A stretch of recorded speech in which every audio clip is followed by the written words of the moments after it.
اس روایت کو اپنے مطلب پلے سے باندھ لیں. میرے سر پہ آپ کا ہاتھ ہوگا تو بہت کچھ ہو جائے گا اور میری بھی قسمت چمک جائے گی.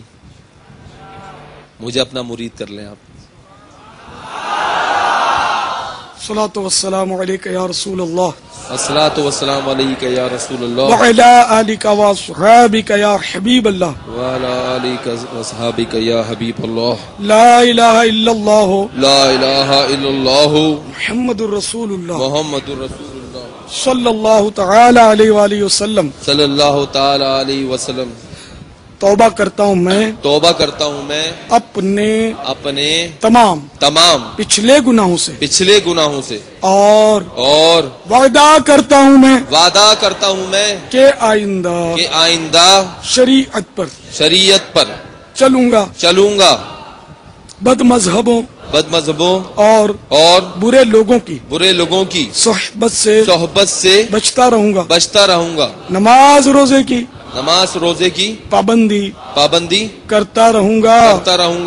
ماں باپ کی نافرمانی جھوٹ غیبت چغلی وعدہ خلافی گالی گلوچ فلمیں ڈرامے گانے باجے بے پردگی وغیرہ گناہوں سے بچتا رہوں گا. یا اللہ میری اس توبہ کو قبول فرما اور مجھے میرے وعدے پر ثابت قدم رکھ. مرید ہوتا ہوں میں خاندان عالی شان قادریہ رضویہ میں نے اپنا ہاتھ آپ کے ہاتھ میں دیا اور آپ کے سریعے سے سرکار بغداد حضور غوث پاک رضی اللہ تعالی عنہ کے ہاتھ میں دیا. اے اللہ مجھے جناب غوث اعظم کے مریدوں میں قبول فرما اور کل قیامت میں غوث پاک کے غلاموں میں اٹھا. صلاۃ والسلام علیک یا نبی اللہ وعلی آلک واصحابک یا نور اللہ.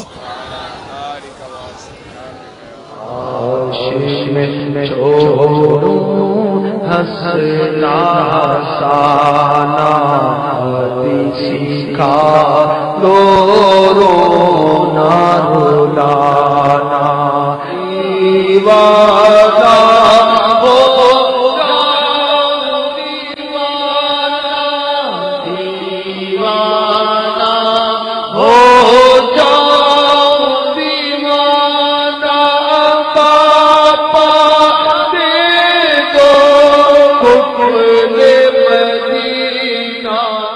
بس دل میں میرے یہ تھا میں حضرت صاحب کو ایک بار آنکھ بھر کے دیکھ لوں. جو اللہ سے ملا دیتے ہیں اللہ والے جو اللہ سے ملا دیتے ہیں.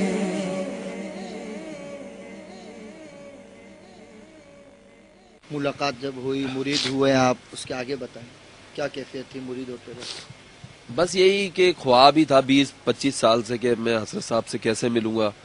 آج سے 15-16-17 سال پہلے میں کورنگی بھی گیا, وہاں پہ بھی حضرت صاحب کو میں نے دیکھا نہیں تھا لائف, لیکن میں سوچا ہوا تھا کہ ایسے ہوں گے اور ویسے ہی نکلے وہ. تو چھوٹا سا تھا, نادان تھا. اچھا میرے سے کوئی گناہ ہوتا تھا تو حضرت صاحب بچا لیتے تھے, کوئی غلط کام ہونے لگتا تھا تو حضرت صاحب کا چہرہ سامنے آ جاتا تھا, کچھ بولتا تھا تو حضرت صاحب کا چہرہ سامنے آ جاتا تھا, کہیں جا رہا ہوں تو حضرت صاحب, کہیں جا رہا ہوں تو ہرا رنگ دکھ رہا ہے. تو بس میں انٹرویو دے کے نکلا تو میں نے جب حضرت صاحب بھی اندر کہیں گئے ہوئے تھے کمرے میں تو حضرت صاحب جا رہے تھے آگے آگے تقریباً میرے سے 4 قدم آگے ہوں گے اور ہم ان کے پیچھے پیچھے جا رہے تھے. وہ بس چلتے چلتے اچانک گھوم گیا میری طرف. تو میں تو دیکھنے آیا تھا نا ان کے, میں ملنے تھوڑی آیا تھا. میں تو اپنی اتنی اوقات ہی نہیں سمجھتا, میری نسل کی اتنی اوقات نہیں کہ میں ان سے ملوں. تو بس وہ اچانک مڑ گئے, مڑ کے میرے کو اس طریقے سے کرنے لگے آج گلے لگنے کے لیے. عادت میری ہو چپ رہنا بابا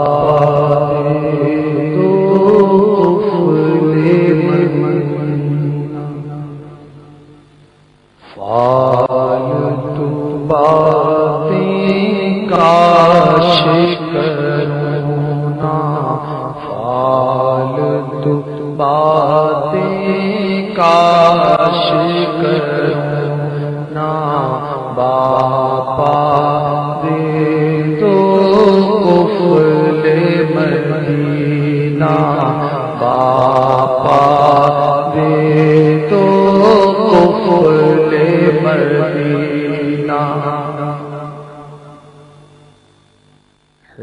پھر ٹھنڈا ہو گیا تھا سمجھو, میرا سب دل کی دھڑکن وڑکن سب ختم ہو گئی تھی.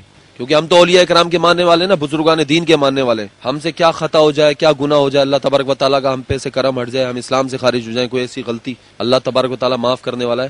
لیکن ایک زندہ ولی ہے اس کائنات پہ, اس دنیا پہ بہت بڑا احسان ہے.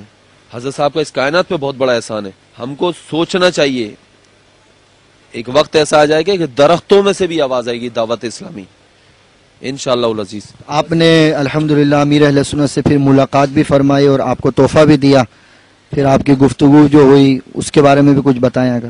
میں مطلب امیر اہل سنت سے آنکھوں میں آنکھ تو نہیں ملا پایا. میں یہی سوچ رہا تھا کہ یار میں کہاں ہزاروں عوام کو ہنسانے والا مجمع میں کھڑا ہو کے میں لوگوں کو مسکراہٹ بکھیرتا ہوں. لیکن میں حضرت صاحب کے سامنے کھڑا ہوا نا تو میں نے کہا بھائی بڑے سے بڑا کمانڈر, بڑے سے بڑا علماء, بڑے سے بڑا ولی, بڑے سے بڑا کمانڈو, 25-30 سال آرمی کی ٹریننگ کیا ہوا آدمی بھی ان کے سامنے نہیں کھڑا ہو سکتا.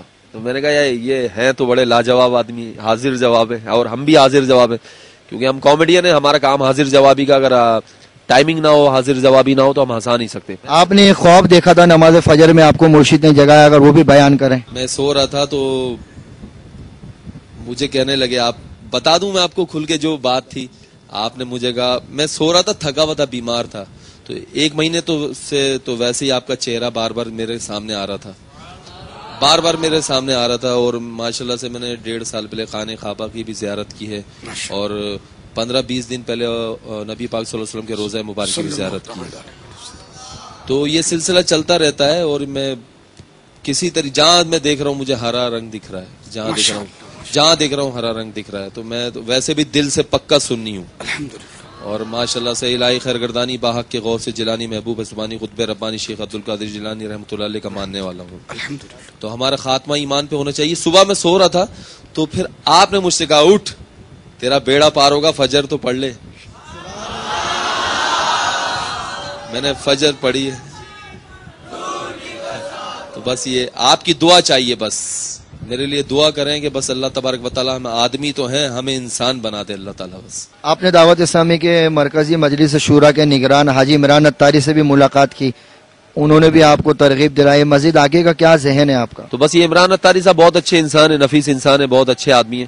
ان سے بھی دوستی کا سلسلہ چلتا رہے گا, بندہ رہے گا انشاءاللہ تعالیٰ. اور آپ لوگوں سے بھی ہم یہی کہیں گے, جتنے بھی لوگ ہمیں ٹیلی ویژن کی اسکرین پہ دیکھ رہے ہیں, ایک لمحے کے لیے سوچئے گا ضرور.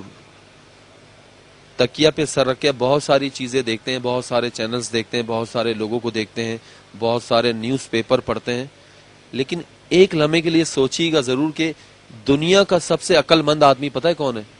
جو موت کی تیاری موت سے پہلے